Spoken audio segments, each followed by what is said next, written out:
Hi, everyone. My name is Kathy Futterman, and I am starting this YouTube channel called All Things Dyslexia. So I wanted to start off my channel by describing a little bit about how I got here and why I am focusing on all things related to dyslexia. So how this all started was as I was growing up, my brother experienced tremendous struggles in school. Nobody could figure out what was going on. Different teachers and administrators and professionals all kept saying it was pretty much everything else except for dyslexia. And he wasn't truly identified until he was 16 years old. And I am about 15 months older than he is. And at age 17, I was like, why was this so difficult for people to figure out and identify that he had severe dyslexia? So at that point, he was diagnosed by a woman named Dr. Elena Boder, who had a private practice, and she was a pediatric neurologist at the time in Los Angeles. And I asked her, I said, can I shadow you and see what you do and understand what this is all about? And she was kind and gracious enough to say yes. So I ended up going off to college, but during my breaks at college, I would go back to her office and watch her do assessments and talk with families, both in English and Spanish, for students with dyslexia. So that is how I got started. And then when I was in college, I was trying to figure out what to major in so that I could understand why different people learn differently, and ended up bouncing through like 6 different majors and landed on cognitive psychology in undergrad, and it found a clinic in San Diego that specialized on working with students with specific learning disabilities. And it was there that I was trained in Lindenwood Bell, as well as assessments.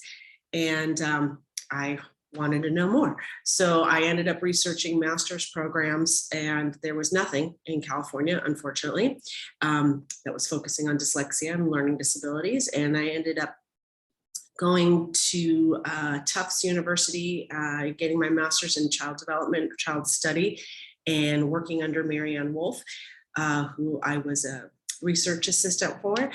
And then I knew I needed to get my teaching credential because I had to know about teaching all students. So at that point, I got my dual teaching credential in both gen ed and special ed at Wheelock College in Boston.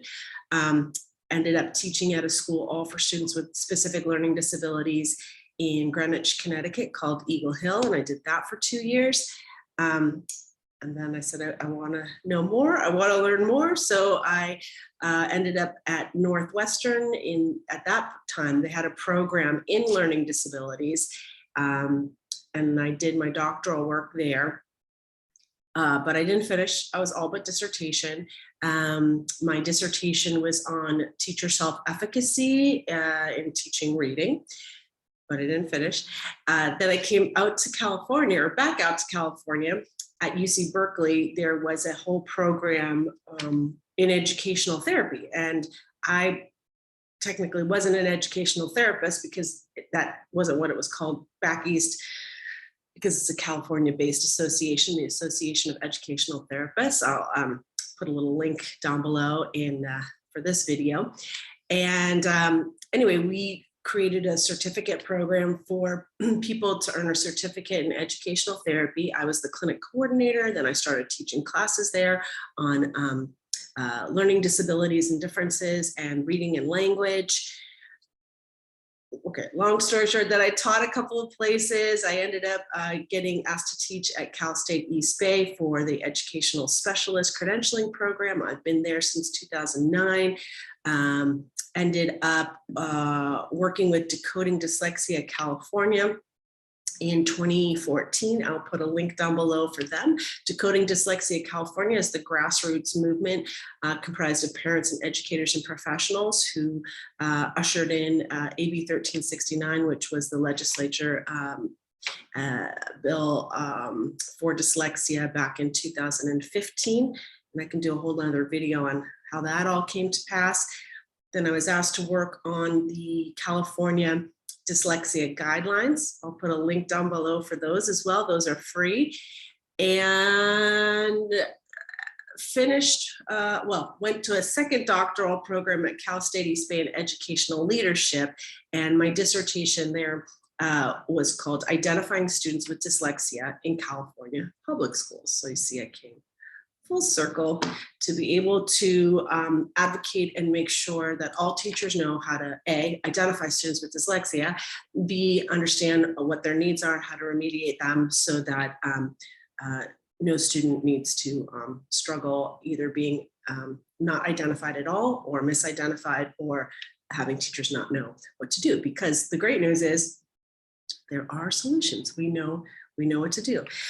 So on this channel, really quickly, this is my grand plan, and you can let me know in the comments down below if you would like me to cover anything else that I haven't mentioned, but it's my big plan. We'll see how it goes. I want to make little digestible videos that are just easy to follow, hopefully clear, hopefully resonate with everybody, parents, teachers, professionals, whomever.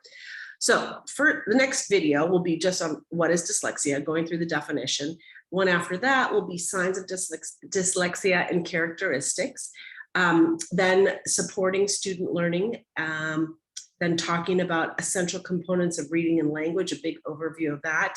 And then going in deep into phonological awareness, sound symbol correspondence, decoding, sight word recognition. Those will each be separate videos.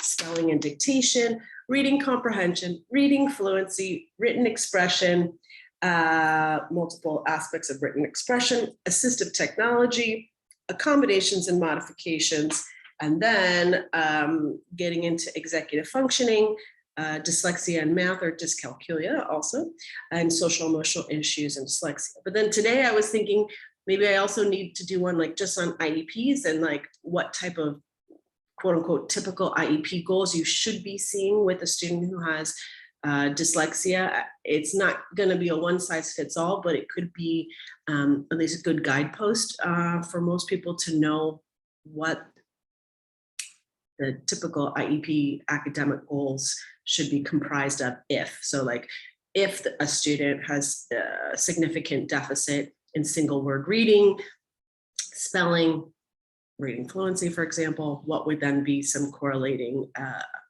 IEP academic goals and what could they look like? Granted, it's going to look different at different grades, but that was what I was thinking. Okay, so I think with that, I'm going to sign off from this video, but I just want to thank you so much for checking it out. And I hope you like, subscribe, and share this video.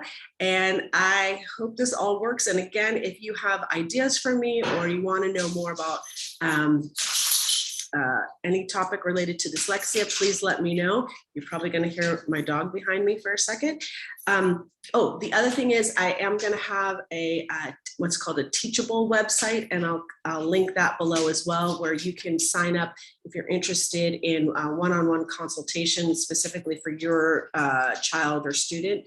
I'd be happy to provide those services for you, as well as I'm going to do a recording of I have like a 60 to 90 minute recording of all multiple issues around dyslexia, and that will be on the Teachable website as well. So thank you so much for joining me, and I will see you next time. Thanks.